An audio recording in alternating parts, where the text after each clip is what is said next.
Big boss Malayalam season 7 ഇന്നത്തെ hotel ടാസ്കിലേക്ക് നമ്മൾ പ്രതീക്ഷിച്ചതുപോലെ എത്തുന്നത് ശോഭ വിശ്വനാഥ്, ഷിയാസ് കരീം എന്നിവരാണ്. റിയാസ് സലീം എത്തുമെന്ന് ചില ഊഹാപോഹങ്ങളൊക്കെ സോഷ്യൽ മീഡിയയിൽ പ്രചരിക്കുന്നുണ്ട്. എന്തായാലും ഒരു പ്രൊമോ വന്നിട്ടുണ്ട്. ആ പ്രൊമോയിൽ നമ്മൾ കാണുന്നത് നമ്മുടെ ശോഭ വിശ്വനാഥും നമ്മുടെ ഷിയാസ് കരീമുമാണ്. സോ ഇവർ ബിഗ് ബോസ് വീട്ടിലേക്ക് അതിഥികളായിട്ടാണ് എത്തിയിരിക്കുന്നത്. 2-3 ദിവസം ഇവരവിടെ ഉണ്ടാവുന്നതാണ്.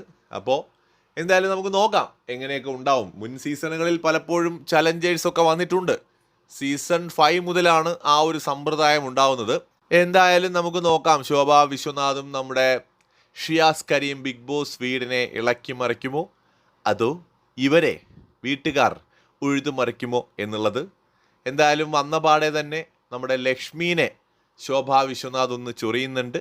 അത് ആവശ്യമായിരുന്നു എന്നാണ് എനിക്ക് തോന്നിയത്. കാര്യം എന്തൊക്കെ പറഞ്ഞാലും ശരീരത്തിലെയും മനസ്സിലെയും അഴുക്കുകൾ കഴുകിക്കളയേണ്ടത് അത്യാവശ്യമാണ്. അടിച്ച് നനച്ച് കുളിച്ചിട്ട് വരാനാണ് നമ്മുടെ ശോഭ വിശ്വനാഥ്. ലക്ഷ്മിയോടാണെന്ന് തോന്നുന്നു പ്രൊമോയിൽ പറയുന്നത് അപ്രകാരമാണ്. നമുക്ക് നോക്കാം, ആ പ്രൊമോയിലെ ആളിക്കത്തിൽ മാത്രമേ ഉള്ളൂ, അതോ ചലഞ്ച് ചെയ്യാൻ വന്ന അതിഥികൾ സകലരെയും ഇളക്കി മറിക്കുമോ എന്ന്. കൂടുതൽ അപ്ഡേറ്റ്സുമായി വീണ്ടും കാണാം.